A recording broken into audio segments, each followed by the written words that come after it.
السلام علیکم ورحمۃ اللہ وبرکاتہ۔ بسم اللہ الرحمن الرحیم۔ صرف 5 منٹ کا مدرسہ قرآن و حدیث کی روشنی میں 11 صفر المظفر۔ اسلامی تاریخ۔ فرعون کو ایمان کی دعوت۔ اللہ تعالیٰ نے حضرت موسیٰ علیہ السلام کو نبوت اور معجزات دے کر فرعون کی ہدایت کے لیے بھیجا۔ انہوں نے فرعون کے پاس جا کر اللہ تعالیٰ پر ایمان لانے اور بنی اسرائیل پر ظلم نہ کرنے کی نصیحت فرمائی۔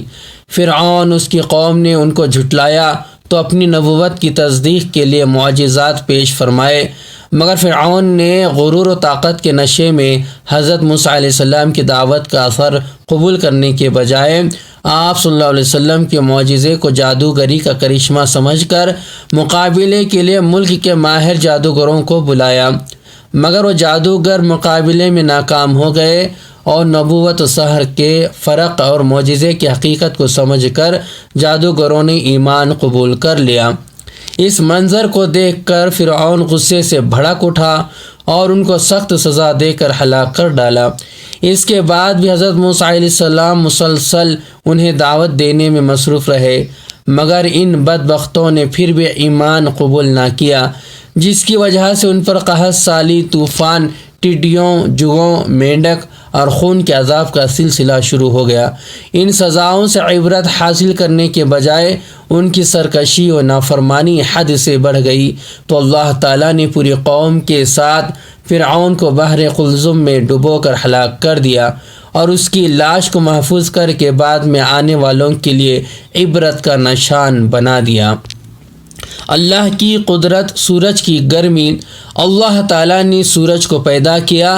دراصل یہ آگ کا ایک گولہ ہے جو پوری دنیا کو روشنی کے ساتھ ساتھ گرمی بھی مہیا کرتا ہے۔ سورج 1 سیکنڈ میں زمین پر جو گرمی پھینکتا ہے وہ لاکھوں ایٹم بم زمین پر گرائے جانے کے برابر ہے، جبکہ ایک ایٹم بم شہر کو تباہ کرنے کے لیے کافی ہے۔ اب اگر سورج کی پوری گرمی زمین پر آتی ہے تو تمام دنیا جل کر خاک ہو جاتی، لیکن اللہ تعالیٰ اپنی قدرت سے سورج کے ذریعے اتنی ہی روشنی اور گرمی زمین پر بھیجتا ہے جتنی ہمیں ضرورت ہے۔ ایک فرض کے بارے میں کھڑے ہو کر نماز پڑھنا۔ قرآن میں اللہ تعالیٰ فرماتا ہے، نماز میں اللہ کے سامنے عاجز بنے ہوئے کھڑے ہوا کرو۔ خلاصہ، اگر کوئی شخص کھڑے ہو کر نماز پڑھنے کی طاقت رکھتا ہو تو اس پر فرض اور واجب نماز کو کھڑے ہو کر پڑھنا فرض ہے۔ ایک سنت کے بارے میں نماز پڑھنے سے پہلے مسواک کرنا۔ حضرت زید بن خالد رضی اللہ تعالیٰ عنہ بیان کرتے ہیں کہ رسول اللہ صلی اللہ علیہ وسلم جب بھی کسی کام کو چھوڑ کر نماز کے لیے نکلتے تو مسواک فرماتے۔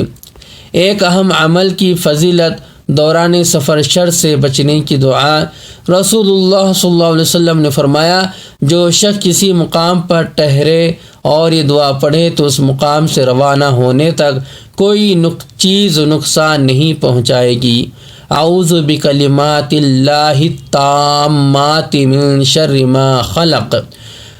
ترجمہ، اللہ کے مکمل و جامع کلمات کے ذریعے تمام مخلوق کے شر سے پناہ چاہتا ہوں۔ ایک گناہ کے بارے میں ایک برے کلمے کی سزا۔ رسول اللہ صلی اللہ علیہ وسلم نے فرمایا، انسان ایک ایسا کلمہ بولتا ہے جس کا مطلب نہیں سمجھتا، حالانکہ اس کی وجہ سے مشرق اور مغرب کے درمیانی فاصلے سے بھی زیادہ دور جہنم میں جا کر گر جاتا ہے۔ دنیا کے بارے میں دنیا کی مثال۔ رسول اللہ صلی اللہ علیہ وسلم نے فرمایا، دنیا کی مثال پانی میں چلنے والے آدمی کی طرح ہے۔ کیا جو پانی میں چلتا ہے اسے یہ ہو سکتا ہے کہ اس کے قدم نہ بھیگے؟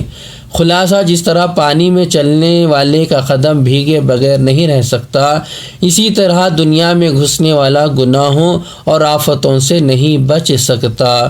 آخرت کے بارے میں اچھے لوگ کامیاب ہوں گے۔